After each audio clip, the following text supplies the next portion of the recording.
Okay, want to do an experiment to see how many times can you wash a pair of socks before it wears out. And to do that, we're going to say that weight loss represents material being abraded off the sock, weakening it, and eventually at some point it's lost so much material, so much weight that it just would fall apart. That was my premise. And to do this experiment also, we have the washing step and the drying step. Which part contributes most to that mass loss? My hypothesis is the drying step, because you have that increased heat, that tumbling effect. It's probably where we're gonna induce most of the wear on these socks. So also the hypothesis is that first wash dry cycle is where we're gonna see most of the loss in weight, because the socks are fresh and they haven't gone through that process before, so we'll see the most loss of any kind of loosely clinging material. So play this video in the background. We're gonna buy some fresh socks, split them into two groups. One group we're going to wash, dry, and the other group we're just gonna dry only. It never wets the sock. And to identify the difference between socks, I use these baby pins, these colored baby pins, one unique color per sock. We will weigh the sock before we go through the process. And then after the process, we will wait 24 hours for any residual moisture to leave the sock, and then we will weigh it again. And I plan to do this about 4 times. Okay, so here are the results. And we had 6 socks per group, so the dots you see here are an average of those 6 socks per group. So after the first cycle, both groups had a weight loss, and we saw a little bit more weight loss from the washing and drying group, but it seemed like the drying contributed a substantial percentage of the weight loss, right? They're very close to each other. Then on the second iteration, we see a little bit of weight gain. And the hypothesis was, okay, maybe this is coming from the lint nearby the socks. The socks themselves have already plateaued in their weight loss after the first wash, and so they're gaining a little bit of lint from surrounding clothing. Where it starts to get a little strange is we see even more weight gain on the third cycle, and then the weirdest part is on the fourth cycling of the laundry is that we see this substantial weight loss again. You know, I was hypothesizing we'd see a plateau, but instead we see this big spike in weight loss. So what's going on there? One thought was this might be a humidity factor. This actually doesn't have anything to do with the clothes, but the humidity of the environment that the socks are sitting in when I weigh them. So let's go through that humidity hypothesis. So socks themselves, this is the composition of the particular socks that I purchased. Big percentage is polyester, which is hydrophobic, which means it wouldn't absorb moisture from the air. But then 39% is cotton, and cotton is known to be hydrophilic, which means it does love the moisture.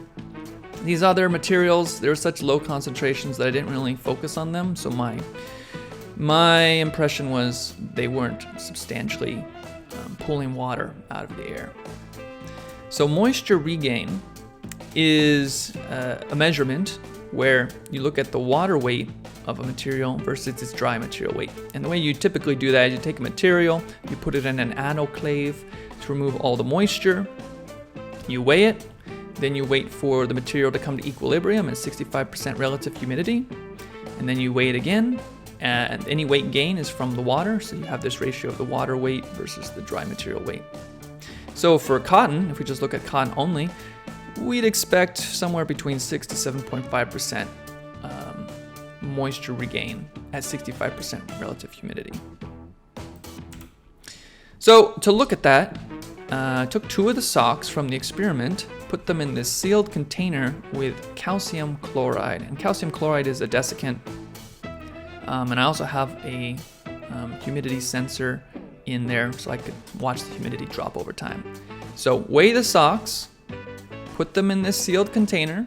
The calcium chloride pulls all the moisture out of the air, out of the socks. Then, after a while, take the socks out and immediately weigh them again. And I wanted to do this 2 times to show that I had control over this environmental factor. So on the right side, showing you what the humidity sensor experienced. Took about a week to go from 45% relative humidity down to about 15% relative humidity. And the trend, if we look at one of the 2 socks, sock 1, we do see high, low, showing that the moisture is being pulled out of the sock, and I can do it repeatedly. If we look at, once again, let's just look at one sock, sock number 1. If we take it from the 45% relative humidity and we look at it from the 15% relative humidity, since we repeated it twice, we have 2 data points at each area. We get this linear relationship between relative humidity and the weight of the sock. 15% relative humidity means there's still moisture in the sock, so we can extrapolate it all the way down to 0% relative humidity where there should be no moisture in the sock to get the true weight of the sock with no water in it. Okay, so if we extrapolate down to the base rate of the sock without water, for sock number 1, it's 35.03 grams. And we make the assumption the sock is 39% cotton by weight, so that sock cotton weight only comes out to 13.66 grams. And then we use the slope from the line, the amount of water per percent relative humidity, 1.53, and that allows us to calculate the amount of water at 65% relative humidity. So here it's about 1 gram. Okay, so we use the water weight at 65% relative humidity over the cotton only weight to calculate the moisture retain formula, and that gives us a value of 7.3%. And so this is close to our estimate from literature, which is somewhere between 6 to 7.5%. Since we're ignoring some of the other materials that also could have contributed a little bit of water gain, this number would be a little bit less. And we see a pretty consistent slope also between the 2 different socks, 1.53 versus 1.51, a pretty close slope. Okay, so let's take an average of those 2 slopes that we saw and do some calculations to see, is it the humidity that caused us to have those weight gains and weight losses from our initial experiment. So the largest weight loss we saw, weight loss average, was this 0.187 grams. And could we have seen that just from environmental conditions? So if we use this slope and we take that 0.187 grams, that would mean we would need to see a relative humidity swing of about 12%. Is that impossible? No. I mean, typical day we saw about a 5% swing in relative humidity, but on the last day of doing the whole laundering iteration, I started on the 4th and I ended on the 5th. That means I really washed them on the 4th, but then I waited that 24-hour period and then I reweighed the socks on the 5th. We calculate about a 10.5% relative humidity shift between those 2 time points. So 12% is not impossible. Plus, there could be also localized humidity gain and losses. Let's say I use the sink and it's nearby the experiment. Maybe I'm just in the apartment and I'm sweating, I'm adding moisture to the air. All these things can cause like localized humidity variations. So, what does that tell me?